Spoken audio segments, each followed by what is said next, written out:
Eh, la clase de hoy, como les anticipé el otro día, vamos a ver las otras dos fibras del citoesqueleto que nos quedaban. Vimos microfilamentos de actina, acá vamos a ver microtúbulos y filamentos intermedios. La clase van a ver que vamos a hablar mucho más de microtúbulos, ¿sí? Vamos a ver primero una primera parte de la estructura y la dinámica, ¿sí? Tiene similitudes con la actina, pero también tiene cosas distintas.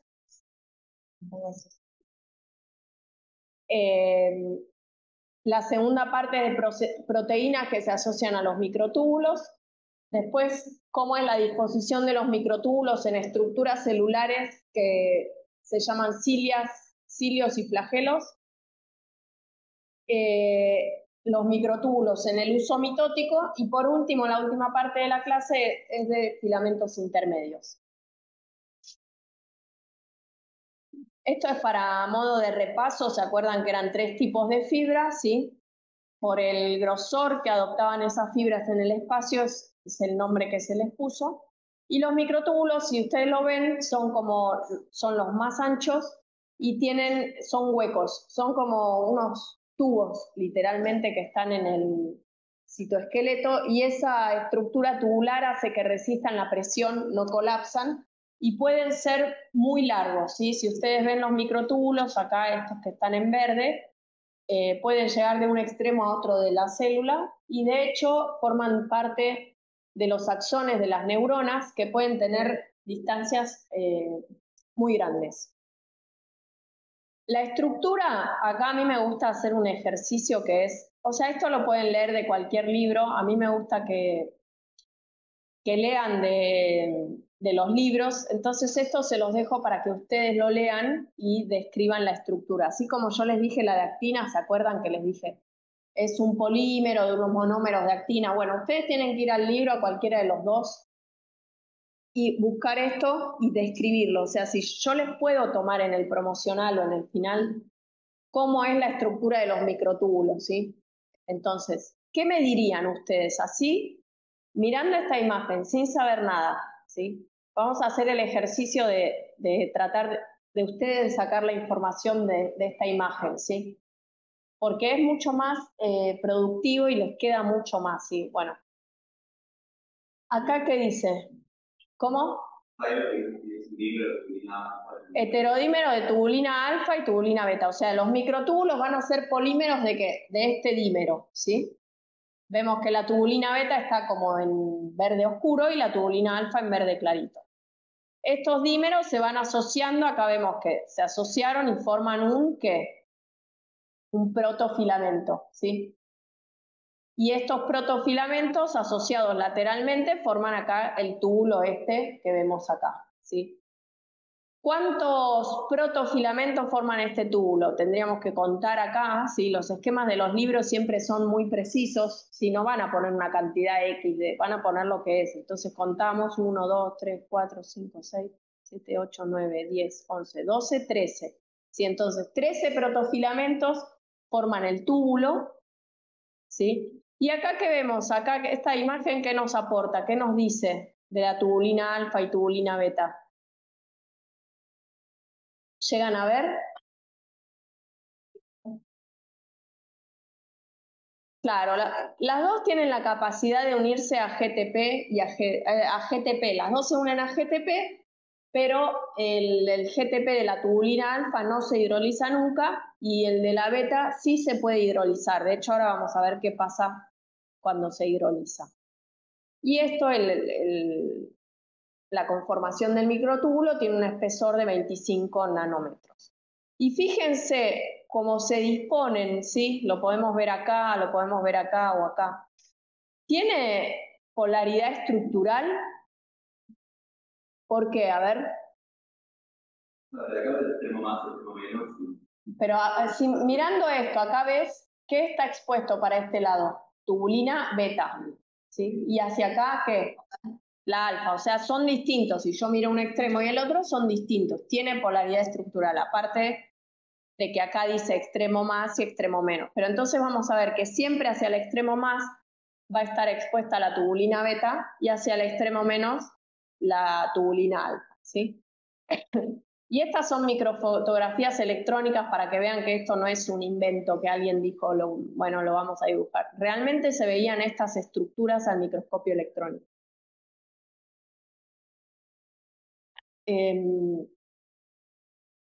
Bueno, entonces ya dijimos esto que tiene polaridad, ¿sí? Que eran 13 protofilamentos. Todo esto lo sacamos de la imagen anterior, ¿sí? Y van a existir en la naturaleza estos microtúbulos como cingulete, o sea, el microtúbulo que vimos recién y que describimos con 13 protofilamentos, pero también existe, por ejemplo, en los cilios o cilias y flagelos, existe como doblete, ¿sí? Es un anillo entero, que es el anillo A, que tiene 13 protofilamentos, sumado a un anillo B, que tiene solamente 10, porque está acoplado al A, ¿sí? Y también hay estructuras en los centríolos o en los cuerpos basales que aparecen los microtúbulos como tripletes, ¿sí? A, B y C. Tanto el B como el C tienen 10 protofilamentos. Fíjense esta estructura al microscopio electrónico, qué perfecto que se ve, ¿sí? Esto es un cuerpo basal de un flagelo. Fíjense cómo se ven estos 3 anillos, ¿sí? Y acá se ve también el flagelo, este sería la parte del flagelo en sí, y este el cuerpo basal. En la célula podemos ver, o sea, cuando una célula está en interfase, si marcamos los microtúbulos, se ven así. ¿Ven? A partir del centrosoma se nuclean y salen los microtúbulos. ¿Por qué ocurre esto siempre a partir de un centrosoma? ¿Se acuerdan que la actina la podíamos ver distribuida en toda la célula? Casi por toda la superficie celular, de hecho estaba todo en el córtex. Acá fíjense cómo están estos microtúbulos. Siempre a partir de un punto salen los microtúbulos, ¿sí? Ese punto a partir del cual salen, acá también se ve, acá hay una zona desde donde salen los microtúbulos y acá otra zona desde donde salen los microtúbulos. Esas regiones donde comienzan a proyectarse los microtúbulos se llaman centros organizadores de microtúbulos y existen en la célula porque, ¿se acuerdan las fases de la dinámica de la actina que vimos? ¿Cuáles eran las 3 fases? ¿Se acuerdan? La nucleación, que era cuando se tenían que encontrar unos pocos monómeros de actina, después la elongación y después la parte del estado estacionario. Bueno, para la tubulina, la fase de nucleación tiene un delta G muy alto, o sea que nunca ocurre prácticamente. Si la dejamos simplemente los dímeros de tubulina para que se nucleen solos, no ocurre. Entonces necesitan en la célula sí o sí de un centro organizador de microtúbulos. Tiene que haber una zona que nuclee esos microtúbulos para que a partir de ahí comiencen a polimerizarse. Es por eso que en interfase vemos estos centrosomas, que son un tipo de centro organizador de microtúbulo, en la interfase cercano al núcleo y a partir de ahí irradian los microtúbulos. Fíjense que desde el centro organizador, en el centro organizador estaría el extremo menos e irradian hacia las extremidades los extremos más. Fíjense que acá está. Acuérdense que nada que ver con la carga esto. Cuando la célula está en mitosis, ese centrosoma se divide en 2, ¿sí? Y forma los polos del uso, ¿sí? Los polos del uso mitótico a partir del cual irradian los microtúbulos, ¿sí? En un flagelo, el cuerpo basal es el centro organizador de microtúbulos a partir del cual irradian esos microtúbulos. Y en una neurona tenemos el centro organizador de microtúbulos también, y los microtúbulos en los axones tienen todos la misma orientación, ¿sí? El extremo menos orientado hacia el centro organizador de microtúbulos, pero se encuentran los microtúbulos por ahí cortados, pero mantienen su disposición.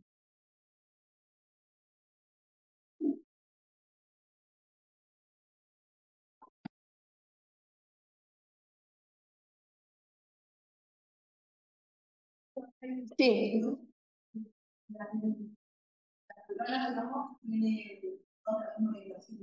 En la parte axonémica, sí. En las dendritas los microtúbulos están con distinta disposición, pero eso no se sabe bien por qué es o cómo ocurre, por eso no se los digo. Pero bueno, ya que me lo preguntaste. porque se ve acá en el esquemita. Bueno, entonces quedó claro, siempre vamos a tener el extremo menos, pero en el extremo menos va a haber un centro organizador de microtúbulos que se necesita para formar esa nucleación como artificialmente, porque solo no se nuclea, no va a aparecer acá en el medio de la célula un microtúbulo que empiece a nuclearse, ¿sí? Vamos a ver la estructura del centrosoma, que es uno de los más conocidos centros organizadores de microtúbulos, ¿sí? El centrosoma está formado por dos centríolos, ¿sí? Uno es el centríolo madre, que tiene estas disposiciones laterales que se ven acá en azul, y el centríolo hijo. Y tiene una matriz pericentriolar, o sea, que rodea esos centríolos, y en esa matriz pericentriolar hay unos complejos que se llaman complejo anular de la tubulina, que son estos puntitos en rojo que se ven, que es de donde efectivamente comienza a polimerizar el microtúbulo. Ahora vamos a ver por qué, ¿sí? Entonces, estos centríolos están compuestos por 9 tripletes de microtúbulos. ¿Se acuerdan que ya se los mostré antes cuando les mostré la estructura en triplete? 9 de estos tripletes orientados hacia en el espacio forman el centríolo, que forma parte del centrosoma, ¿sí? Entonces, si yo les pregunto cómo está formado un centrosoma, ustedes me van a decir, tiene el par de centríolos, el material pericentriolar, centriolar, y el complejo anular de la tubulina que se llama gamma turc, ¿sí? Gamma porque tiene una tubulina, vieron que hablamos de la alfa y la beta, es otra variante, se llama tubulina gamma y forma parte de este complejo. Si esa tubulina gamma se marca con fluorescencia, ven que se ve en rojo acá, y se ven todos los microtúbulos que salen a partir de esa tubulina gamma. ¿Por qué salen a partir de ella? Porque si vemos la estructura que forman estos en este complejo anular de la tubulina, fíjense que tiene una estructura similar a la tubulina y forma lo que sería el núcleo para partir del cual se polimeriza ese microtúbulo. ¿Ven? Acá tenemos el gamma turc, que corresponde al extremo menos, y a partir de ahí se van poniendo, ¿ven? Esta es la gamma tubulina, a partir de acá se unen la alfa y la beta, ¿sí? Y va a quedar el extremo menos pegado al complejo anular de la tubulina y el extremo más va a ser el que se va a ir elongando. Acá de nuevo está en esta microscopía de fluorescencia, se ve en rojo la gamma tubulina y en verde los dímeros de alfa y beta. ¿Vamos bien hasta acá? Sí.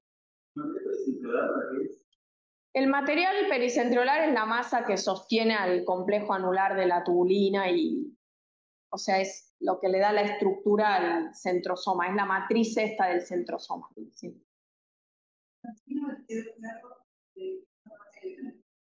¿Cuál? ¿Esta?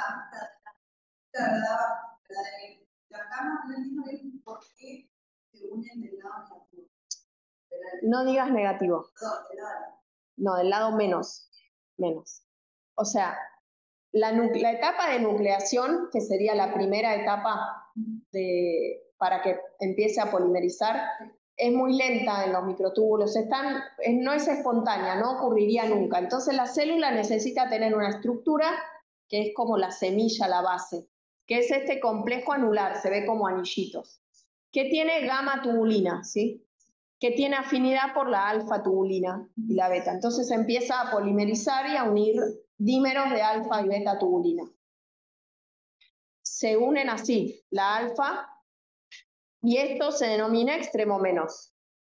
O sea, esto es, ¿vieron acá cuando lo vimos que en el extremo menos estaba orientada la alfa acá? Bueno,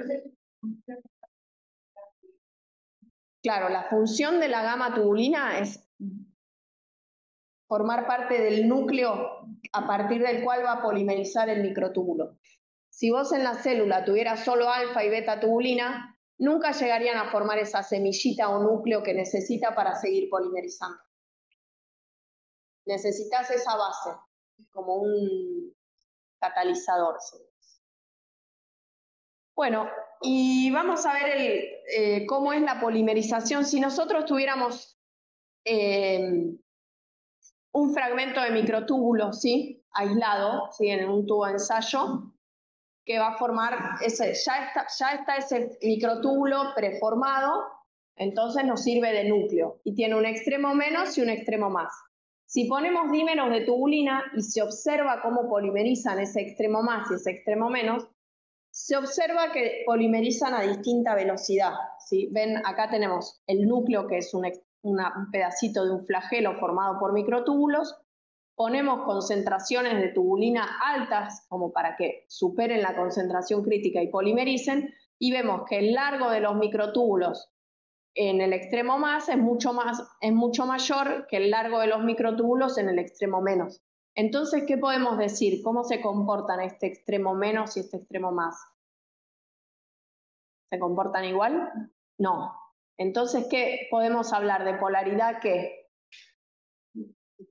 Funcional. Funcionan distinto. No solo en un lado está expuesto la alfa tubulina y en otro la beta, sino que se comportan distinto.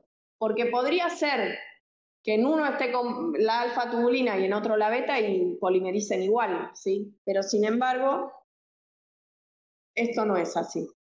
Y valen las mismas definiciones que vimos para actina, ¿sí?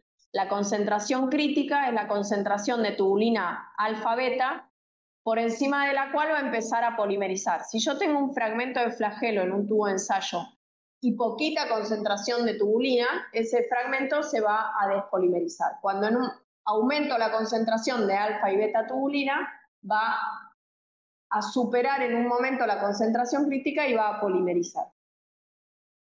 Lo mismo pasaba con los microfilamentos, ¿sí? Si teníamos un fragmento de filamento y agregábamos actina de a poquito, iba a comenzar primero a polimerizar en el extremo más antes que en el menos, ¿sí? ¿Se acuerdan?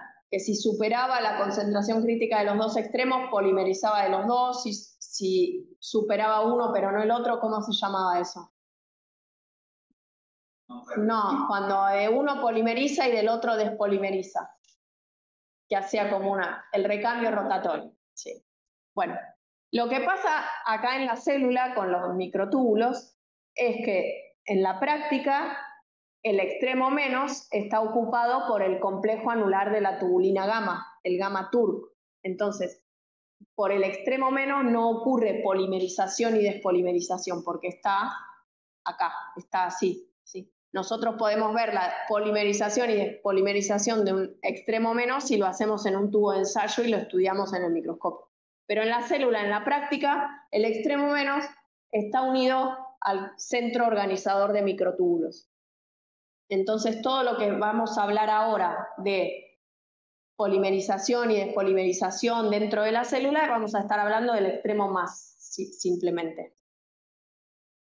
Bueno, entonces vamos a ver cómo es esta dinámica de los microtúbulos. Los microtúbulos, cuando se observan al microscopio electrónico, se pueden ver como esta estructura que está acá, ven que tiene un extremo romo, es un extremo como cortado, prolijito, ¿sí? Esto que se ve acá. O se pueden ver como cuando baja la concentración de tubulina en el mismo tubo de ensayo y observamos los microtúbulos, se observan así, como con estas, como si los protofilamentos que formaban ese microtúbulo estuvieran doblándose y desensamblándose, que es exactamente lo que está ocurriendo, ¿sí? Cuando baja la concentración crítica de alfa-beta tubulina, se empiezan a desensamblar. Y cuando se agrega tubulina alfa-beta unida a GTP y comienza a polimerizar ese microtúbulo, se observa esta estructura romo, ¿sí? Entonces, cuando se empieza a desensamblar, eso se llama catástrofe, ¿sí? Se le dio ese nombre, ¿sí? Y cuando se comienza a ensamblar, se llama rescate. Sin embargo, cuando se observan los microtúbulos en los experimentos, ¿sí? Y se agrega tubulina alfa-beta GTP, se esperaría que todos los microtúbulos, como se supera la concentración crítica, que todos se elonguen y polimericen.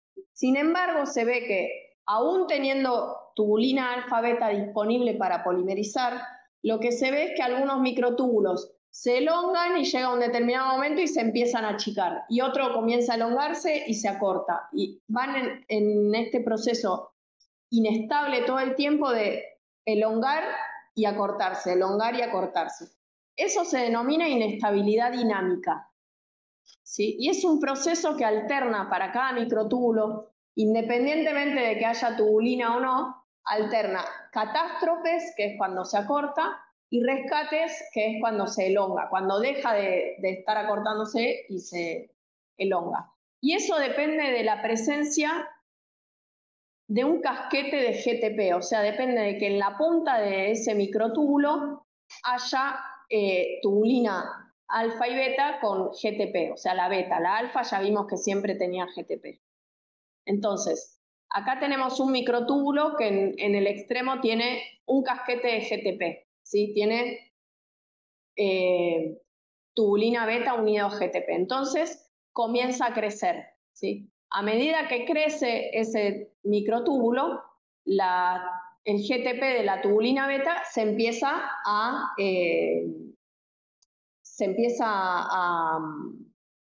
¿cómo se llama?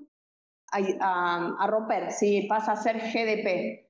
Y en un momento se pierde ese casquete de GTP, entonces el microtúbulo comienza la catástrofe, comienza a cortarse, ¿sí? Pero si se observa ese microtúbulo al microscopio, se ve que en un momento dado ocurre el rescate y empieza de vuelta a extenderse. ¿Por qué ocurre eso? Porque dentro del microtúbulo hay como islas de GTP, ¿sí? Cuando se agrega la tubulina tiene GTP, se va hidrolizando, pero hay zonas dentro del microtúbulo que quedan como sectores que todavía queda tubulina GTP. Cuando se va acortando el microtúbulo y se llega a esta isla de GTP, ahí ocurre el rescate y este microtúbulo comienza un crecimiento rápido, ¿sí? Y va a tener en el extremo un casquete de GTP.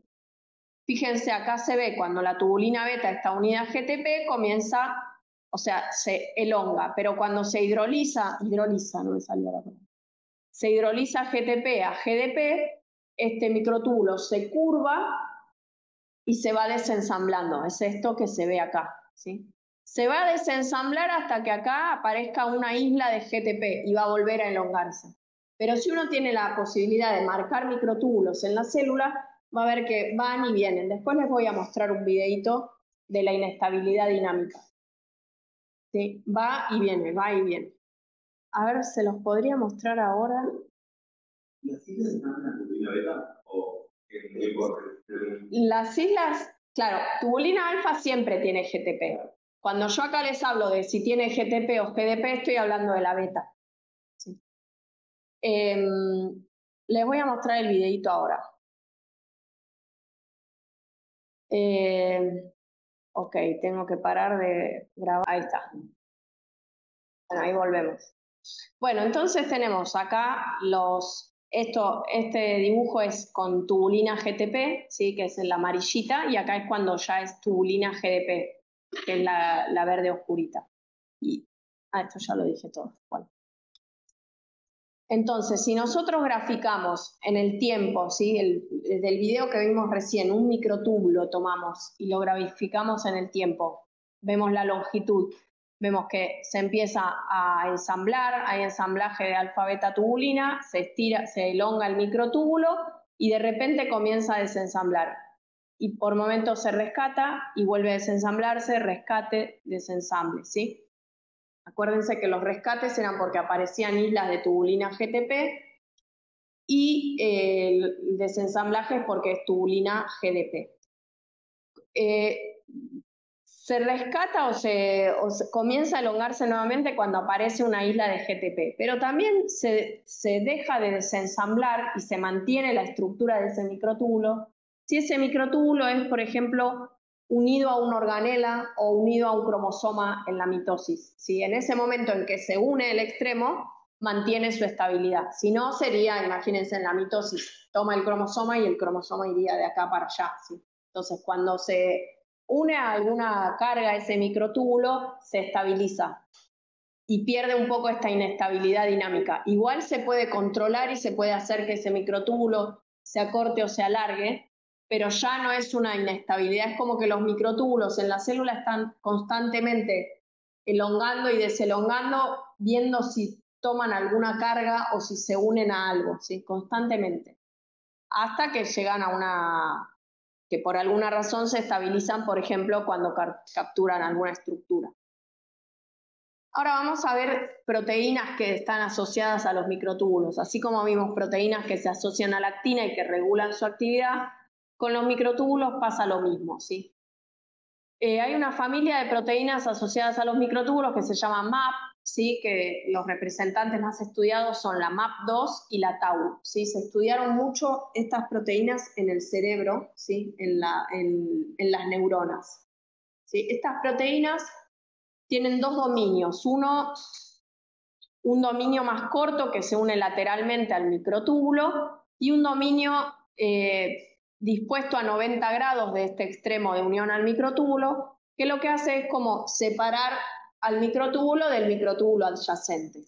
Entonces, si nosotros tenemos acá en estas dos células, tienen la misma cantidad de microtúbulos aproximadamente, pero en una se sobreexpresó Tau, que tiene este brazo más cortito que la MAP2, y en este se sobreexpresó MAP2. Entonces ven que en esta célula los microtúbulos están mucho más juntos que en la célula que se sobreexpresó MAP2, porque MAP2 tiene este dominio a 90 grados mucho más largo, entonces permite mayor separación entre los microtúbulos de las neuronas. Entonces, estas proteínas son de unión y regulan la separación. Y a su vez están reguladas por fosforilación. Si fosforilando o desfosforilando estas proteínas, se pueden activar o desactivar. Así como hay proteínas que, esta proteína MAP, cuando se une al microtúbulo, obviamente este microtúbulo ya no se va a desensamblar tan fácilmente porque está unido lateralmente, estos protofilamentos están unidos a esta proteína. Entonces son proteínas que estabilizan estos microtúbulos. Al unirse, favorecen el ensamblaje y disminuyen el número de catástrofes. ¿Se acuerdan? Catástrofe era cuando empieza a desensamblarse. Entonces vamos a tener microtúbulos más largos y microtúbulos menos dinámicos, porque obviamente si yo tengo el axón de una neurona, no quiero que la neurona se esté alargando, achicando, yo quiero cierta estabilidad. Eso me sirve dentro de una célula que transporta cosas o algo así, la inestabilidad dinámica.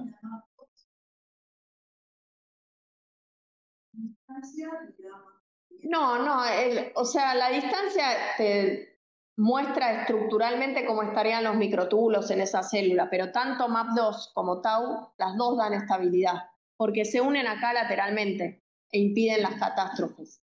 Entonces, las dos dan estabilidad, simplemente que en una van a estar dispuestos de otra forma. Y así como hay proteínas que estabilizan, también hay proteínas que se unen a los microtúbulos que desestabilizan. Si en un ratito la vamos a ver a esta proteína en detalle, pero imagínense que se llama factor de catástrofe, así que se imaginarán que aumenta las catástrofes en esos microtúbulos y favorece entonces que se desensamblen los microtúbulos. Bueno, otras proteínas que se asocian a los microtúbulos podemos encontrar a las proteínas que se llaman proteínas del tracking del extremo más en crecimiento. ¿Sí? Estas proteínas de la familia MASTIP se llama porque es extremo más tracking protein. ¿Sí? Son proteínas que se unen al extremo más de microtúbulos en crecimiento, o sea, no al extremo más de cualquier microtúbulo, es de un microtúbulo cuando está creciendo. ¿Sí? Si el microtúbulo se está elongando, la proteína se une ahí. Y entonces esas proteínas se desplazan aprovechando el crecimiento del microtúbulo. Por ejemplo, acá tenemos en verde una proteína, la más conocida de esta familia, se llama EB1. ¿Sí? Acá tenemos en verde marcada la proteína EB1. Ven que hay muchos microtúbulos. Este microtúbulo, por ejemplo, tiene su extremo más libre. En rojos vemos la tubulina, ahí no hay verde. O sea, ese es un microtúbulo que no está creciendo. Tiene su extremo más, pero no está creciendo. Y en los que tienen verde unido, está creciendo. Acá vemos en más detalle la foto. ¿Sí? Entonces, viendo con microscopía de fluorescencia, podemos ver la dinámica, la inestabilidad dinámica marcada con esta proteína EB1. O sea, cuando se ve verde, quiere decir que esos microtúbulos están creciendo. Si dejo de ver verde, puede ser que no creció más o que se está cortando. Por ejemplo, acá ven, se deja de ver verde y acá vuelve a verse verde. Entonces ese microtúbulo se alargó, se acortó, se alargó, se acortó. Y esta proteína EB1, al estudiarla, por ejemplo, en levaduras, se vio que es la que permite posicionar el uso mitótico en las levaduras, ¿sí? O organizarlo bien para que encuentre los cromosomas. Ven que se une a los extremos del microtúbulo cuando está creciendo. Sí. Sí, se las marca. Siempre las tenés que marcar. La proteína no se ve de por sí. Vos podés marcar de dos maneras. Una es fijando la célula, la fijás, permeabilizás y después, ya tuvieron el taller 3 de algo. Bueno, eso igual lo ven en el 4. Permeabilizás y la célula ya está muerta porque al fijarla la mataste y pones un anticuerpo o una molécula que se una fluorescentemente a una estructura. Pero la célula va a estar fija, no vas a ver movimiento. Todos los videos y cosas donde ven fluorescencia y movimiento se lograron con la técnica de ADN recombinante, que es expresar en esa célula que está viva, que produzca, por ejemplo, la proteína EB1 unida a GFP. Entonces vos siempre donde esté EB1 va a florecer, ¿sí? Entonces esas son como las dos formas grandes de ver fluorescencia en las células. Pero lo van a ver bien en el taller 4, mucho en detalle, y en el TP ven fluorescencia. Bueno, otras proteínas que se asocian a los microtúbulos son proteínas que se unen pero desestabilizan estos microtúbulos. Una es la cinesina 13. Vamos a ver que la cinesina o quinesina son una familia de proteínas que tienen, son proteínas motoras, pero justo la 13 no tiene función de proteína motora, sino que se une a la tubulina y favorece la catástrofe, el desensamblaje, ¿sí? Vemos acá. Hay otra proteína que se llama estamina o oncoproteína 18, porque se descubrió en varios cánceres, que tiene esta forma curva y lo que hace es unir los protofilamentos y favorecer el desensamblaje, ¿sí? Porque en muchos tipos de cánceres aumenta la división celular y desestabilizando los microtúbulos es como se logra que una célula se divida más. Entonces se permite mayor proliferación y también movimiento para la metástasis y demás. Bueno, esta es la imagen que les mostré antes, así que la proteína de catástrofe hace microtúbulos más cortos y más dinámicos, aumenta la frecuencia de las catástrofes. Bueno, como les dije recién, si al estudiarse los microtúbulos, que los microtúbulos son tan importantes en la división celular, surgieron fármacos o se estudiaron fármacos que modifican la actividad de estos microtúbulos. De los primeros que se usó fue la colchicina, ¿sí? Esta colchicina se usó, la deben haber escuchado nombrar, quizás, cuando hay dolor articular o sí, problemas en las, ¿cómo se llaman? En las articulaciones, ya lo había dicho, que hay llegan muchos linfocitos en enfermedades inflamatorias. Una forma de tratarlo es con colchicina. La colchicina lo que hace es desestabilizar los microtúbulos porque se une a los dímeros de tubulina, entonces es como que baja la concentración de dímeros de tubulina efectiva, entonces los linfocitos no pueden duplicarse, no pueden migrar y no pueden llegar a la zona inflamatoria, entonces se usaba como antiinflamatorio, ¿sí? Después apareció como en quimioterapia, se intentaron usar se buscaron fármacos que modulen a los microtúbulos, porque si podemos evitar que las células se dividan, es una buena estrategia molecular para las enfermedades oncológicas. Entonces se extrajo de esta planta, de estos frutos, el taxol, ¿sí? Y el taxol se vio que tenía actividad antiproliferativa en las células porque modificaba el citoesqueleto de tubulina, o sea, los microtúbulos. Y después químicamente, o sea, los farmacéuticos de hace varios años modificaron químicamente ese taxol para que fuera más efectivo, ¿sí? Y entonces, normalmente en un microtúbulo ocurre esto, sí, que es la despolimerización, y lo que hace este taxol es impedir que se despolimericen los microtúbulos, que es muy importante para la división celular que se despolimericen. Ahora lo vamos a ver porque en la metafase los cromosomas se tienen que alejar y entonces esos microtúbulos que están unidos a los cromosomas se tienen que acortar. Entonces, si se impide que ocurra esto con derivados del taxol, no se va a dividir la célula. Y otra generación de fármacos son los derivados de la vinca, ¿sí? Como la vincristina y la vinblastina, ¿sí? El taxol daba estabilidad a los microtúbulos, ¿sí? Porque impedía la despolimerización, y los derivados de la vinca, al contrario, favorecen la polimerización. Pero ambos cumplen como el mismo objetivo. Otras proteínas de unión a los microtúbulos son las proteínas motoras, ¿sí? Que vamos a ver dos tipos de proteínas motoras, dos familias. ¿Se acuerdan la proteína motora de lactina? ¿Cuál era? ¿Cuál? La miosina, sí, la miosina que se movía sobre los microfilamentos. En el caso de los microtúbulos hay dos familias, las cinesinas o kinesinas, por el término en inglés, que se mueven hacia el extremo más, ¿sí? Que son estas, ¿sí? Son proteínas muy grandes que tienen dominios de cola, un tallo y dominios de cabeza, ¿sí? Y se enlazan, el tallo es una hélice, un enrollamiento helicoidal, ¿sí? Y se unen ATP y se pueden mover sobre el microtúbulo.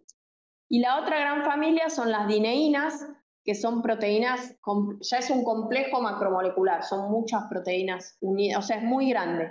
Las dineínas se mueven hacia el extremo menos, ¿sí? Y tiene distintas regiones. Las importantes son el dominio de unión al microtúbulo, la región de la cabeza que es vinculante con el tallo, y en lugar de unirse, o sea, acá tenemos la zona que se une a los microtúbulos y la zona que se une a la carga directamente.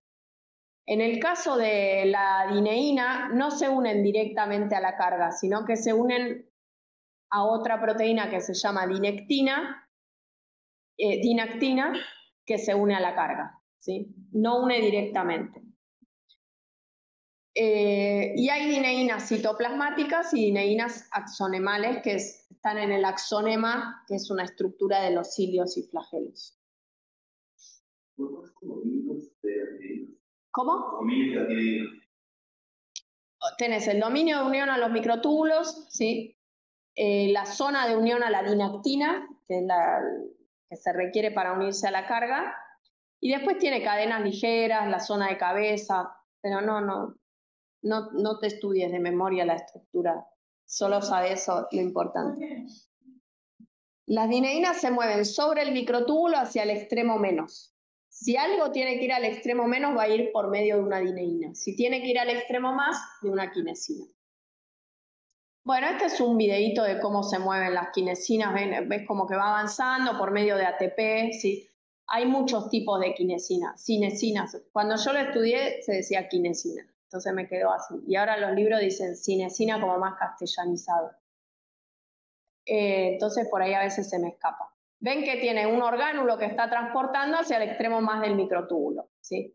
Esta es una kinesina 1, es la convencional, la más estudiada. Después hay otros tipos que son bipolares, o sea, en lugar de tener una zona que une una carga, de los dos extremos se une a microtúbulo. ¿Para qué sirve eso?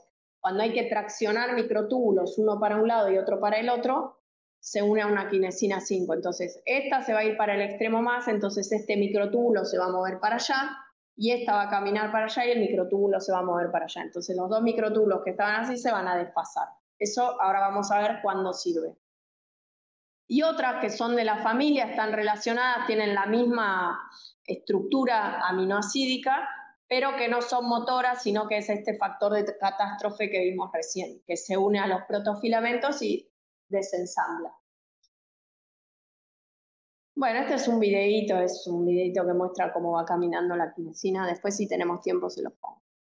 Esto les quería mostrar. Este es Ronald Bale, es el que descubrió las cinesinas en 1985, ¿sí?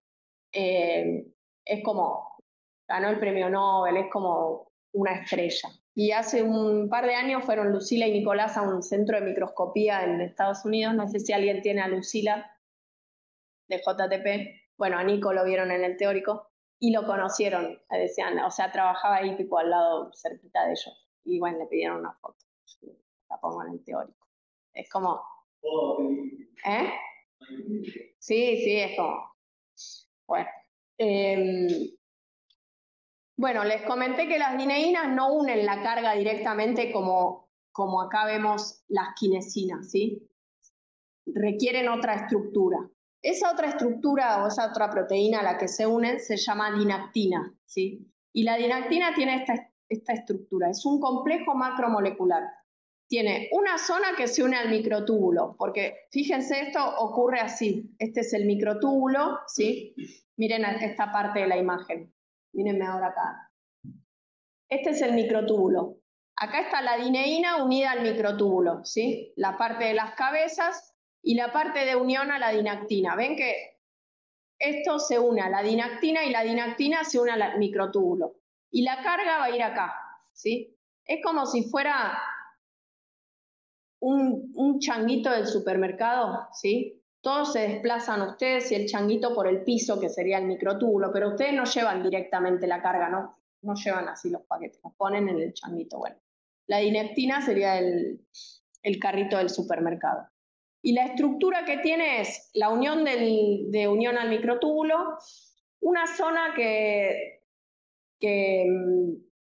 es de unión a la dineína, acá se une la dineína, lo ven acá, ¿sí? Que se llama P150, y una zona con proteínas, que una es la dinamitina, y la zona que se une a la carga está formada por proteínas, un polímero, 7 proteínas ARP. ¿Se acuerdan de las ARP? ¿Les suena? ARP quiere decir Actin Related Protein, o sea, se unen a la actina.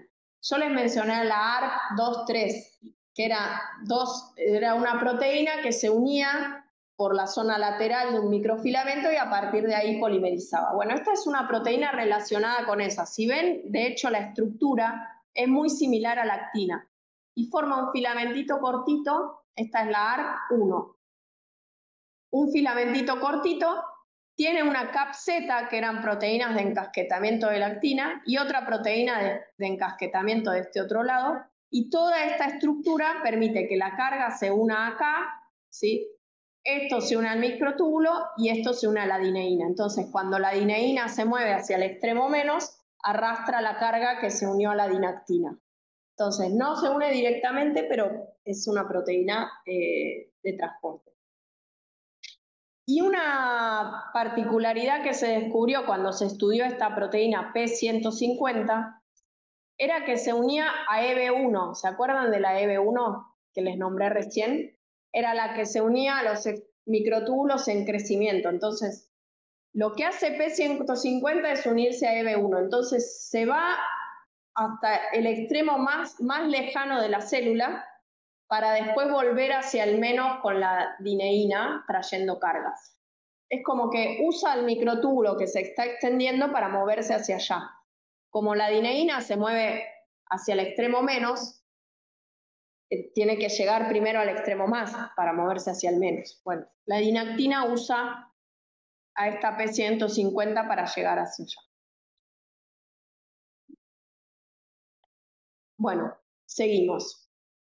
Acá podemos ver cómo en un microtúbulo tenemos la dineína, ¿sí? Esta es la dinactina. Ven que acá tenemos la zona que se une al orgánulo, ¿sí? Son estos filamentos de ARP1, ¿sí? Esta es la dinactina. Y une, por ejemplo, una vesícula. Y se va a dirigir hacia el extremo menos. A ver, ¿dónde vemos acá, por ejemplo? Un endosoma tardío que se dirige por un microtúbulo, sí, hacia el extremo menos, porque se tiene que mover hacia esa zona de la célula. En cambio, un fragmento de retículo endoplasmático por ahí va hacia el extremo más, entonces va a ir con cinesinas. Las mitocondrias se pueden mover hacia ambos extremos. Cuando algo tiene que llegar a la membrana, se mueve hacia el extremo más, entonces va a ser con cinesinas. ¿sí? Y así se va desplazando por estos microtúbulos que son como si fueran, antes se describían como autopistas dentro de la célula para llevar cosas. Bueno, esto es simplemente mostrarles que la tubulina puede sufrir modificaciones post-traduccionales. Ustedes lo vieron en la clase de proteínas. Son modificaciones que sufre la tubulina que la pueden activar o desactivar o darle características particulares. Sí. Una cosa característica de la tubulina alfa es que se puede acetilar, ¿sí? Y al estar acetilado forma una estructura que se llama cilio primario. También se puede poliglutaminar, ¿sí? Que sirve para la agitación en cilias y flagelos, o la poliglicilación disminuye la estabilidad. Estos son ejemplos de modificaciones post-traduccionales. Cuando se destirosila la tubulina, le da estabilidad al borde conductor, ¿sí? Porque le cambia la afinidad por la cinesina 13. Esto todo me cambió la letra de vuelta. Bueno. Ahora vamos a la parte de cilias y flagelos. ¿Están muy cansados? ¿Es como mucha información? Sí, bueno. Bueno. Yo ya les mencioné las cilias y los flagelos, son estructuras muy largas, ¿sí? Que están por debajo de la membrana y permiten a una célula moverse principalmente, ¿sí? O tener movimiento. Por ejemplo, las cilias de la tráquea, cuando entra algo que no tendría que entrar que no tiene que llegar a nuestras vías aéreas, las cilias de la tráquea lo toman y con el movimiento lo desplazan para que nosotros lo expulsemos fuera nuevamente. Y los flagelos, por ejemplo, existen en los espermatozoides, tienen un flagelo muy largo para poder moverse, ¿sí? Y avanzar en el tracto uterino. Hay amebas que tienen flagelos y les permite moverse en el agua, ¿sí? Para desplazarse. Todas estas cilias y flagelos tienen la misma estructura. Tienen, como siempre, un centro organizador de microtúbulos. Eso tiene que tener sí o sí. En este caso, ese centro organizador de microtúbulos se llama cuerpo basal. Y el cuerpo basal tiene esta estructura, ¿sí? Son tripletes, ¿sí? Son tripletes, son esto que se ve acá. Son similares a los centríolos. Y después tiene una zona que se denomina axonema, ¿sí? El flagelo en sí es el axonema. Ese axonema, ¿qué disposición tiene? ¿Sí? Tiene 9 dobletes de microtúbulos, ¿sí? Acá lo podemos ver, 9 dobletes, ¿sí? Si los cuentan son 9, y un par central, ¿sí? Esos 9 dobletes de microtúbulos no están sueltos, no es que hay un doblete acá, otro acá, sino que están unidos por puentes proteicos. Ven, este doblete unido a este por una proteína que se llama nexina, ¿sí? Y además esos dobletes tienen proteínas motoras, tiene dineínas, que las que van hacia afuera se llaman dineínas del brazo externo y dineínas del brazo interno. Vamos a ver por qué son importantes estas dineínas. Son las responsables de que el flagelo se pueda mover, ¿sí? Esta estructura es una estructura muy estable, ¿sí? Estos microtúbulos no sufren inestabilidad dinámica, sí está regulado para que no sufran inestabilidad dinámica, porque están unidos a la membrana, ¿sí? Entonces no es que el flagelo se acorta y se alarga, no, el flagelo tiene una distancia y es muy estable. Sin embargo, necesita de alguna manera producir el movimiento característico. ¿Eso cómo se logra? Eso se logra gracias a esta proteína de unión, ¿sí? Que les mostré acá, ¿sí? Que se llama nexina. Si nosotros tuviéramos los 9, sí, acá tienen los dobletes, los dobletes, sí, los 9 dobletes. Si no los tuviéramos unidos y se activa la dineína, que está acá, si ven, esta dineína se apoya en el doblete siguiente, esta dineína se apoya en el que sigue. Entonces, si no tuviéramos la nexina, cuando la dineína se desplaza y se activa, la dineína ¿hacia dónde se movía? ¿Se acuerdan? Al menos, ¿sí? Esta No es polo, no es negativo, si no tiene carga, si ponen polo negativo está mal, ¿sí? Al extremo menos, ¿sí? La dineína se desplaza hacia el extremo menos. ¿Qué va a pasar con este doblete de acá? Va a ir subiendo porque la dineína va como moviéndolo. Entonces se desfasaría un doblete del otro. Pero por la presencia de estas nexinas, eso no ocurre. Y lo que ocurre es que se provoca una torsión, porque acá, fíjense, estas dineínas que están acá ahora con presencia de nexina, se van a mover hacia el extremo menos, van a hacer fuerza y lo que van a hacer es doblar a ese axonema. Entonces se va a producir el movimiento. Si nosotros con una proteasa cortamos esta nexina, va a pasar esto que vemos acá, ¿sí?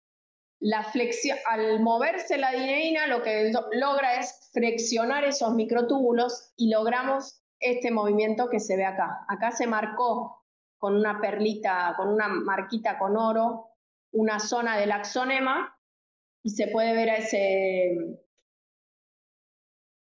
al flagelo de este espermatozoide cómo logra un movimiento, ¿ven? Es como si fuera un látigo, por el movimiento de las dineínas. Y acá tenemos los flagelos de una ameba y también vemos que al mover los flagelos se puede mover la ameba, pero ocurre así, con el desplazamiento de la dineína y con los puentes intermoleculares entre los dobletes. Si nosotros degradamos la nexina y ponemos ATP y todo lo que hace falta, fíjense cómo se desfasa un doblete del otro. Ven que se desfasaron ahí. Bueno, hasta acá cilias y flagelos. Ahora vamos a ver, esta es la última parte de microtúbulos y después vemos filamentos intermedios. Sí.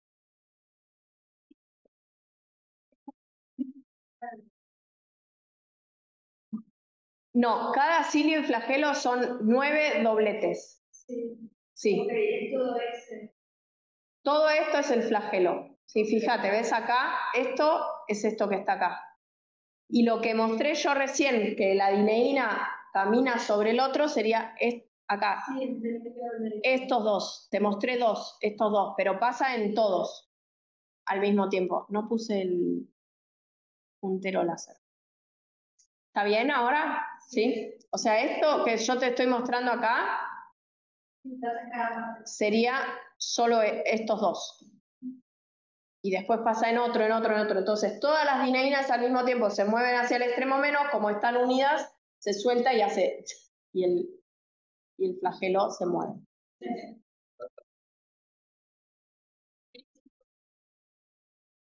No, cilios y flagelos o sea, el flagelo es muy largo, como en los espermatozoides o en esta ameba, y las cilias son más cortitas, pero es igual, la estructura es igual, pero son, imagínate, es como si fueran unos, entre muchas comillas, pelitos en las células que están en la tráquea, por ejemplo.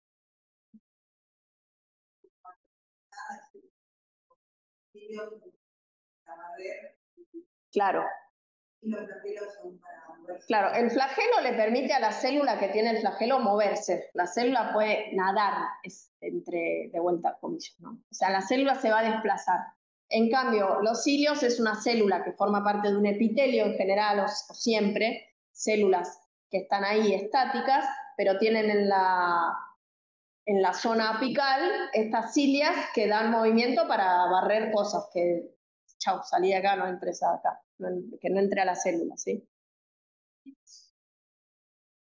El axonema es esta parte de la cilia y el flagelo, porque vos tenés todo esto, tenés el cuerpo basal, que es el centro organizador de microtúbulos, que tiene esta estructura de tripletes, ¿sí? Y después el axonema sería el flagelo en sí, que tiene esta estructura, que son dobletes, ¿sí? Bueno, ahora vamos a ver qué hace el citoesqueleto durante la mitosis. Vamos a ver que es una integración de las 3 fibras del citoesqueleto, ¿sí? Acá en la mitosis participan la actina, los microtúbulos y también los filamentos intermedios, que los vamos a ver en un ratito. ¿Recuerdan las fases de la mitosis? O sea, en el ciclo de vida de una célula la podemos dividir en dos. En la interfase, que es cuando no se está dividiendo, Esa interfase a su vez se divide en G1, S y G2, lo van a ver bien más adelante. Interfase y mitosis. La mitosis es la división celular, que da dos células fijas idénticas a la madre. Esa mitosis la podemos dividir en etapas, ¿sí? En profase, prometafase, metafase, anafase, telofase y citocinesis, que es cuando se divide el citoplasma. Entonces, en la interfase se duplican los cromosomas, ¿sí? Y se duplican también los centrosomas. Ocurre esto, ¿sí? Acá tenemos G1, S y G2, que es la interfase, se duplican los centrosomas, se duplica el ADN. ¿Sí? Y después vamos a entrar en la fase de división celular. En la profase se forman los ásteres mitóticos, ¿sí? Que es lo que va a dar lugar al uso mitótico. Como se duplicaron estos centrosomas, se van a ir dirigiendo a los polos, ¿sí? Después tenemos la prometafase, en la cual se degrada la envoltura nuclear, se capturan los microsomas, y luego en la metafase esos microsomas se alinean en el uso. ¿Sí? Todo esto lo van a estudiar ustedes como mitosis, ¿sí? En la mitosis, y acá vamos a ver qué pasa con el citoesqueleto en estas etapas, nada más. Si todo el resto lo estudian en otros teóricos. Entonces, bueno, después de la metafase tenemos la anafase, que es cuando se separan esas cromátidas hermanas, ¿sí? La anafase se puede dividir en dos. Por un lado, hay dos tipos de movimientos.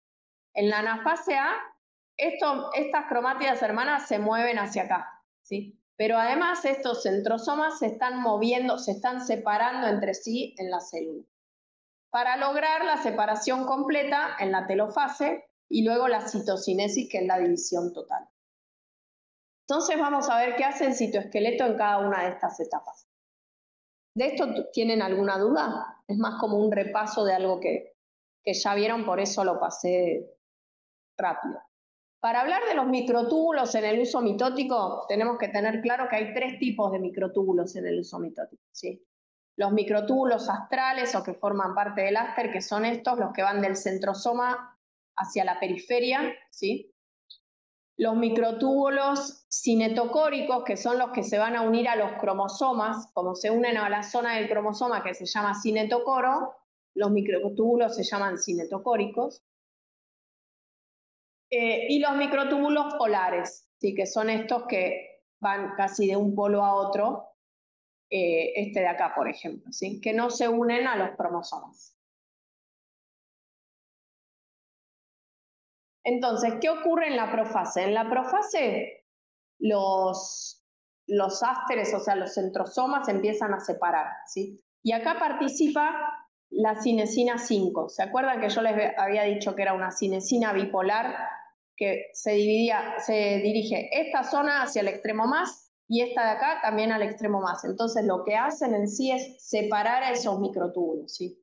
Entonces estos microtúbulos acá que se están como interdigitados se van a ir separando y favorece la cinesina 5 el alejamiento de los ásteres.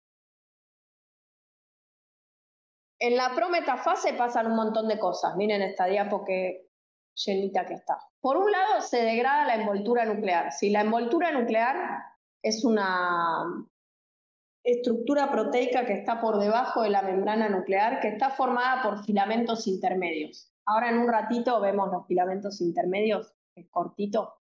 Vamos a ver que al fosforilarse esos filamentos intermedios, se desensambla la envoltura nuclear y permite que la membrana nuclear se desarme y tengamos los cromosomas ya no confinados en el núcleo, sino dentro de la célula. Por otro lado, ¿qué ocurre? Se capturan los cromosomas por los microtúbulos, ¿sí? Los microtúbulos capturan esos cromosomas y van a llegar a la estructura de cromosomas biorientados, que es cuando los cromosomas están unidos a dos microtúbulos, uno que lo va a traccionar para un lado y otro que lo va a traccionar para el otro, para llegar a la etapa siguiente, que es la metafase, que es cuando están alineados en el medio de la célula. Entonces estos cromosomas toman al microtúbulo, estos microtúbulos toman al cromosoma y comienzan a moverse. ¿Cómo ocurre esto? Cuando el microtúbulo se une a la zona que se llama placa cinetocórica, así que si vemos acá tiene una parte que es cinetocoro externo y otra cinetocoro interno, y luego está el ADN cromosómico, ¿sí? Entonces el microtúbulo, en esta inestabilidad dinámica que yo les había mostrado y les mostré el video que se estira, en un momento uno de esos microtúbulos va a hacer contacto con la placa cinetocórica y se va a estabilizar. ¿Se acuerdan que yo les había dicho que esa inestabilidad dinámica paraba cuando se unía, por ejemplo, a una estructura o a un orgánulo? Entonces se va a unir. Otro microtúbulo se va a unir del otro lado y ahí el cromosoma va a estar unido a dos microtúbulos, ¿sí? Por ambos lados. Y va a tener que empezar a moverse para llegar al medio, ¿sí? Para moverse van a participar estas proteínas. Supongan que este cromosoma que está acá esquematizado es este que está acá, ¿sí? Este cromosoma no está en el centro de la célula, no está en el ecuador. ¿Para dónde se va a tener que mover? Para acá, ¿sí? Para llegar al medio. Entonces, ¿qué tiene que pasar con este microtúbulo de acá? Se tiene que alargar o acortar. Alargar, porque tiene que llegar para ahí. Entonces, si miramos acá, ¿qué pasa con este microtúbulo? Fíjense todos los factores que van a ayudar. Tenemos a la quinesina 7, que es una proteína motora que se va a mover al extremo más. Entonces, se va a mover hacia acá para favorecer el movimiento del cromosoma hacia ahí y va a haber crecimiento del cromosoma, sí, va a haber crecimiento de este microtúbulo, sí va a favorecer el ensamblaje. Por otro lado, la dinactina, fíjense a quién está unido. A la placa cinetocórica y unida al microtúbulo. ¿Sí? Está ahí para cuando haya que ajustar si ese cromosoma tiene que avanzar o retroceder. ¿Sí? Y esta parte del microtúbulo, ¿qué tiene que hacer? O sea, este microtúbulo, ¿qué tiene que hacer? ¿Alargarse o acortarse? Acortarse. Entonces acá vamos a ver gran presencia de cinesina 13, que era el factor de catástrofe, ¿se acuerdan? Porque acá no tiene que haber crecimiento como de este lado, acá tiene que haber acortamiento. Entonces la cinesina 13 se une a la placa cinetocórica, favorece el acortamiento y la dineína se va a dirigir al extremo menos y va a ir trayendo, ¿sí? Esta dineína va a estar activa, esta va a estar inactiva en este momento porque tiene que ir para allá, este cromosoma para acá. Entonces se va a ir desplazando y va a ir también traccionando a la dineína, al cromosoma. Y fíjense que acá participa otra, la cinesina 4, ¿sí? Esta cinesina que permite, aparte de movernos con estos dos microtúbulos, va a ir traccionando en otro microtúbulo, por ejemplo, este de acá, ¿sí? O este cromosoma puede unirse a este microtúbulo para ir desplazándose sobre ese microtúbulo, ayudándose de la cinesina 4 y llegar al centro del uso. Si esto va a lograr el movimiento cromosómico. Fíjense acá dice fuerza proveniente de la dineína que va hacia el extremo menos y la despolimerización del microtúbulo, ¿sí? Por cinesina 13.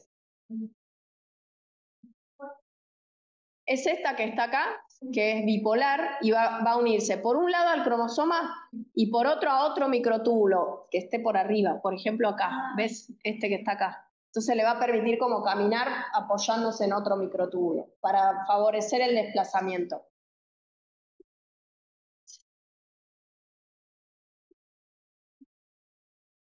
¿Cuál es?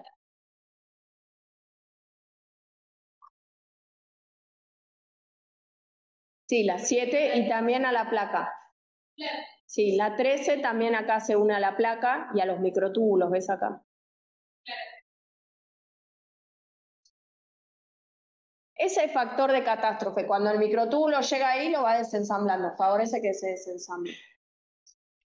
Bueno, ¿qué pasa? Luego tenemos la anafase, entonces va en la anafase, o sea, acá ya llegaron a los polos, ya llegaron, perdón, a los polos no, al ecuador, sí, en la metafase. Todo este proceso termina con la metafase, todos los cromosomas alineados, ¿sí? Que sería esto que tenemos acá, ¿sí? Termina ese proceso con esto, así es la imagen que quedamos. Y ahí va a comenzar la anafase. ¿sí? En la anafase A, que se separaban las cromátidas hermanas, hay alta participación de la cinesina 13, ¿sí? Que va a producir el acortamiento, porque este microtúbulo se tiene que acortar y este de acá también se tiene que acortar, porque vamos traccionando, ¿sí? Y en la anafase B, que es el movimiento de esto hacia acá y de este otro centrosoma hacia acá, participa la cinesina 5, que es bipolar, ¿sí? ¿Se acuerdan? Se une a dos microtúbulos y los desplaza, se hace que se vayan separando. Por ejemplo, acá, en esto que está. Y en la anafase B, la dineína también participa porque estos centrosomas tienen que desplazarse hacia el polo de la célula, hacia el extremo. Entonces, acá está la dineína, que está en el extremo más y va a ir hacia el menos para ir acortando este microtúbulo, ¿sí? Por último, tenemos cuando se separan completamente estas cromátidas hermanas, se empieza a formar el anillo contráctil y se tiene que producir la citocinesis. El anillo contráctil está formado por actina, ¿sí? Son filamentos de actina con polaridad mixta, o sea que están así, como esta imagen de acá, ¿sí? Unos apuntando hacia un lado, con el extremo menos hacia un lado y otros hacia el otro, para que cuando se contraiga eso, la miosina contraiga, el anillo se vaya cerrando. Entonces es actina con miosina. ¿Cómo se activa esto? ¿Cómo se ensambla? Hay una proteína en el centro de la célula que se llama central spindlina, ¿sí? Spindle es el uso mitótico. Es para formar el uso mitótico en el centro de la célula. Esta proteína, cuando se ubica bien en el centro de la célula, activa una Rho GTPasa. ¿Se acuerdan la Rho? Al activarse, activaba la formina, que era una proteína nucleadora de actina en haces, no en redes. Entonces polimeriza la actina y forma este anillo contráctil. ¿Sí? Es fundamental que esté bien ubicado ese anillo contráctil. Por eso la Rho solo se va a activar en esta zona media donde se activa la central spindlina. No tienen que saberse esa proteína, pero es para que sepan cómo es todo el proceso. Bueno, y ahí terminamos microtúbulos y tenemos 10 minutitos, 5 para ver filamentos intermedios, que por suerte es mucho más cortito. Bueno, ¿qué podemos decir? Bueno, de entrada que tiene un tamaño intermedio entre los microfilamentos y los microtúbulos, ¿sí? Aproximadamente el grosor es 10 nanómetros.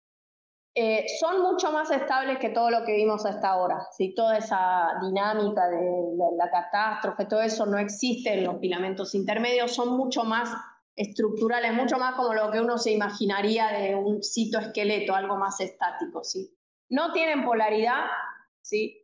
Como no tienen polaridad, no tienen proteínas motoras, porque no es que se van a dirigir a una zona u otra, son simétricos, un extremo y otro del filamento, ¿sí? Y no se unen a nucleótidos. Eso hace que sean más fáciles para ustedes de estudiar, pero lo que los hace más difíciles es que son mucho más variados, son más heterogéneos. Hay muchas familias, ¿sí? Hay 70 genes diferentes y por lo menos 5 subfamilias de filamentos intermedios. La estructura que tienen en común es esta, ¿sí? Es un bastón helicoidal, ¿sí ven? Con una cabeza y una cola, la cabeza N-terminal y la cola C-terminal. Estos bastones helicoidales, bueno, tienen esta zona de cabeza y cola característica de cada familia, ¿sí? Estos bastones helicoidales se agrupan en tetrámeros, ¿sí? Desplazados uno de otro y también de manera antiparalela. Fíjense que acá si nosotros miramos este bastón, ¿tiene polaridad? ¿Este extremo es distinto a este? ¿Este extremo es distinto a este? Bueno, uno es N-terminal y otro C-terminal. Sí, eso sería distinto. Pero al unirse unos con otros se pone uno C-terminal y el otro de manera antiparalela, así. Donde estaba el C-terminal pone el N-terminal.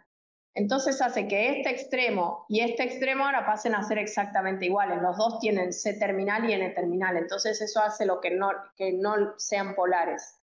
Después estos tetrámeros se unen uno al lado del otro formando estos protofilamentos y formando estas protofibrillas, y estas protofibrillas se unen nuevamente en hélices formando el filamento intermedio. Acá tenemos esta es del Lodish, esto es del Albert. Fíjense, acá tenemos el alfa hélice, un monómero, forma el dímero con el extremo amino y el carboxilo, que sería esto de acá. Estos dímeros forman el tetrámero, de acá de forma opuesta se unen el amino con el carboxilo y luego lateralmente. Esto hace que ambos extremos sean iguales, ¿sí? Porque al ponerse uno de manera opuesta al otro, tenemos los mismos extremos. Entonces, estos microfilamentos intermedios no tienen polaridad. Dijimos que hay por lo menos 5 subfamilias, sí, porque siempre se puede descubrir otra. Si las familias son la 1 y la 2 son queratinas, que hay queratinas ácidas y básicas. Estos filamentos intermedios se expresan en las células epiteliales y le da fuerza e integridad al tejido. Ustedes van a ver con Cecilia, cuando vean las uniones entre células, van a ver que entre célula y célula se forman unas uniones que se llaman desmosomas, que se anclan a los filamentos intermedios, y entre célula y matriz, hemidesmosomas, que unen la célula a la matriz extracelular. La familia número 3 es la formada por desmina, bimentina, se expresa en células de la glía, en las células musculares, ¿sí? Y le dan estructura, por ejemplo, la desmina en el músculo esquelético, rodea todos los discos Z de los sarcómeros. También tenemos neurofilamentos que se encuentran en los axones para darle estabilidad y fuerza, resistencia a esos axones que son muy largos. Y la quinta familia es la de las láminas, ¿sí? Que son láminas A, B y C, que son las que permiten la estructura y la organización de la envoltura nuclear y permiten que ese núcleo tenga una forma que sea resistente. Estas son las láminas que se desensamblan cuando se fosforilan, cuando va a comenzar la mitosis. Sí, todos dan estructura y integridad, sí. La 1 y la 2 también, la de la piel también, sí, sí. Bueno, entonces vamos a ver por ejemplo, en la piel, sí, acá tenemos la epidermis, la dermis, acá hay queratinas formando esos desmosomas y hemidesmosomas. Si está mutada alguna de esas proteínas queratina, se da una enfermedad que se llama epidermolisis bullosa, que es como que salen ampollas en la piel, ¿sí? ¿Por qué? Porque frente a la tracción, ¿sí? Que hay tracción, no atracción, ¿sí? Se desprende la epidermis de la dermis y se forman ampollas, ¿sí? En la piel hay queratinas suaves, ¿sí? Y también hay queratinas duras que son muy ricas en fuentes disulfuro que están en el pelo y en las uñas, ¿sí? Toda esta estructura de pelo y uñas, ahora vamos a ver, las queratinas duras son muy ricas en cisteína y se forman muchos fuentes disulfuro, ¿sí? Y van a permitir que se forme esta estructura en el pelo, ¿sí? El pelo tenemos el bulbo capilar y el tallo del cabello está formado por cadenas de queratina, ¿sí? Queratina. Y la cutícula son células epiteliales muertas muy ricas en queratina, esa cutícula que recubre el cabello. Entonces, estos fuentes disulfuro, dependiendo de cómo se unan esos fuentes disulfuros y de manera, digamos, así directa, este con este, o en una forma más este de acá con este de acá abajo, va a determinar que el cabello sea liso o sea ondulado, ¿sí?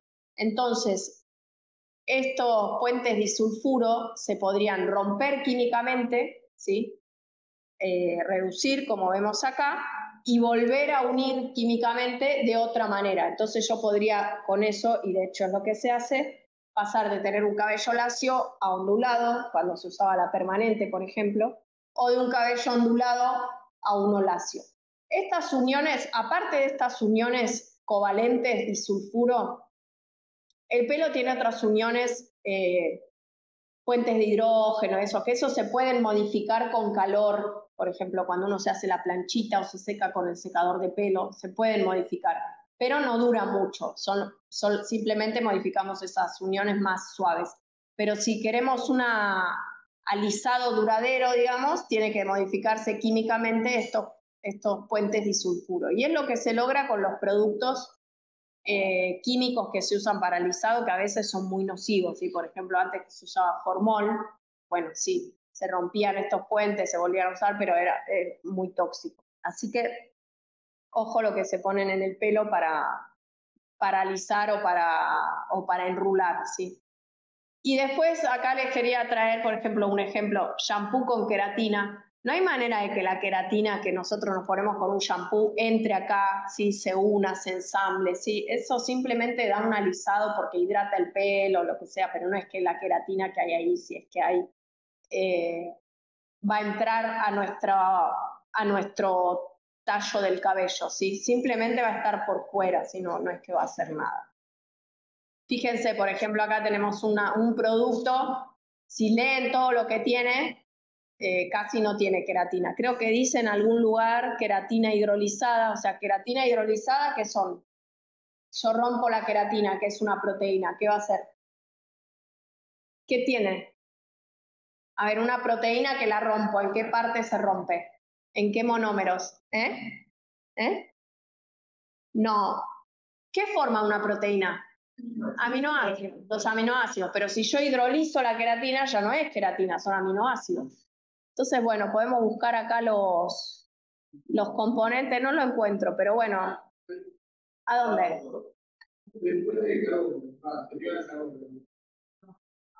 Acá, queratina hidrolizada. Además, saben que los ingredientes están por orden de cantidad, entonces tiene un montón de agua, un montón de detergente, sodium lauryl sulfato es un detergente, diestearato, otro, no sé qué de coco, de coca, dimeticona, fragancia, bla, bla, bla, y un poquito de queratina hidrolizada. Aparte, si está hidrolizada, ya no es queratina.